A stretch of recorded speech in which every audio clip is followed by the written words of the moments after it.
Mr. President, I ask unanimous consent to address the Senate for up to 15 minutes. Without objection. Mr. President, on November 19th, 1863, standing on the blood-stained battlefield of Gettysburg, Abraham Lincoln delivered one of the most significant and best-remembered speeches in American history. At the conclusion of the Gettysburg Address, Lincoln stated, and I quote, "that we here highly resolve that these dead shall not have died in vain, that this nation under God shall have a new birth of freedom, and the government of the people, by the people, for the people, shall not perish from the earth. That government of the people, by the people, for the people, shall not perish from the earth." Mr. President, in the year 2015, with a political campaign finance system that is corrupt and that is increasingly controlled by billionaires and special interests, I fear very much that, in fact, government of the people, by the people, for the people is perishing in the United States of America. Mr. President, 5 years ago, in the disastrous Citizens United Supreme Court decision, by a 5-4 vote, the U.S. Supreme Court said to the wealthiest people in this country, they said, okay, billionaires, you already own much of the economy. Now we are going to give you the opportunity to purchase the United States government, the White House, the U.S. Senate, the U.S. House, governor's seats, legislatures, and state judicial branches as well. In essence, that is exactly what they said, and in fact, that is exactly what is happening as we speak. As a result of Citizens United, billions of dollars from the wealthiest people in this country will, during this campaign cycle, flood the political process. Super PACs, a direct outgrowth of the Citizens United decision, enable the wealthiest people and the largest corporations to contribute unlimited amounts of money into campaigns. According to recent FEC filings, super PACs have raised more than $300 million for the 2016 presidential election already. And this election cycle has barely begun. This $300 million is more than 11 times what has been raised at this point in the 2000 election cycle. And what, Mr. President, will the situation be 4 years from now and 8 years from now? How many billions and billions of dollars coming from the wealthy and powerful will be used to elect candidates who represent the rich and the super rich? Mr. President, according to the Sunlight Foundation, more than 2 out of every $3 raised for presidential candidates so far are going to super PACs, not to the candidates' own campaigns. This is really quite extraordinary. What this means is that super PACs, which theoretically operate independently of the actual candidate, have more influence and more money over the candidate's campaign than the candidate himself or herself. Let me repeat that. The millionaires and billionaires who control the super PACs have more money and more influence over a candidate's campaign than the candidate himself or herself.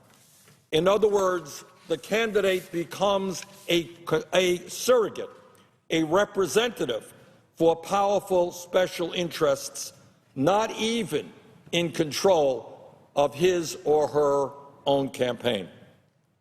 Mr. President, 35 individuals or companies have already donated more than $1 million to super PACs so far. According to the Associated Press, almost 60 donors have accounted for nearly 1/3 of all of the money donated so far in the presidential race, including donations to the campaigns themselves. Donors giving at least $100,000 account for close to half of all funds raised. Donors giving at least $100,000 account for close to half of all funds raised. And let's be clear, Mr. President, this is all taking place at the early stages of the campaign. We have a long, long way to go. We know, for example, that the Koch brothers, worth some $85 billion, the second wealthiest family in America, have made public that they intend to spend some $900 million on this election. This is more money than either the Democratic Party or the Republican Party will spend.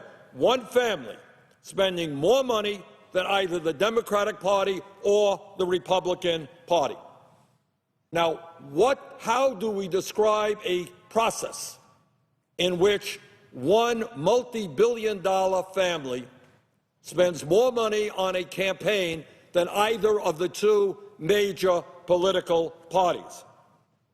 Well, I define that process not as democracy, but as oligarchy.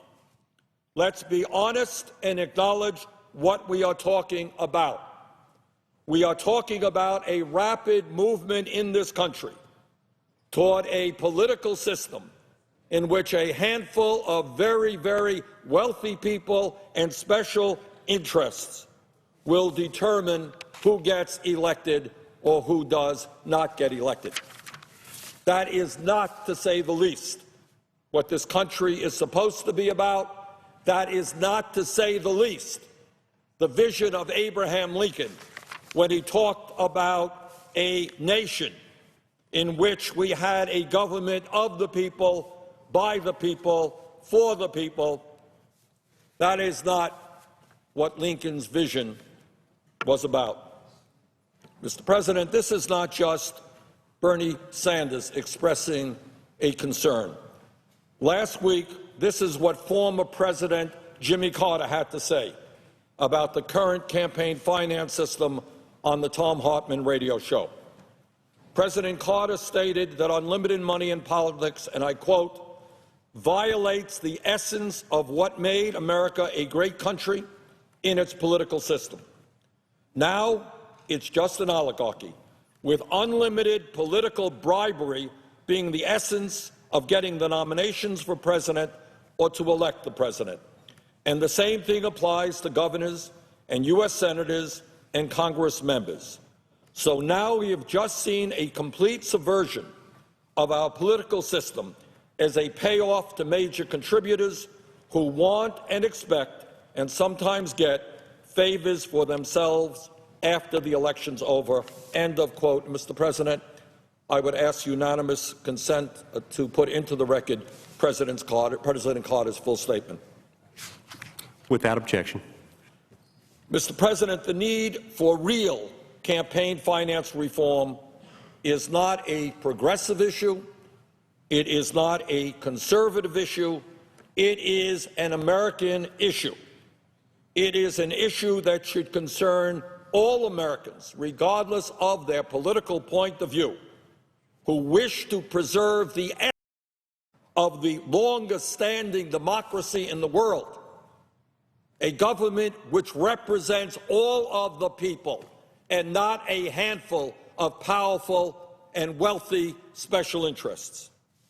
Mr. President, the need for real campaign finance reform must happen, and it must happen as soon as possible.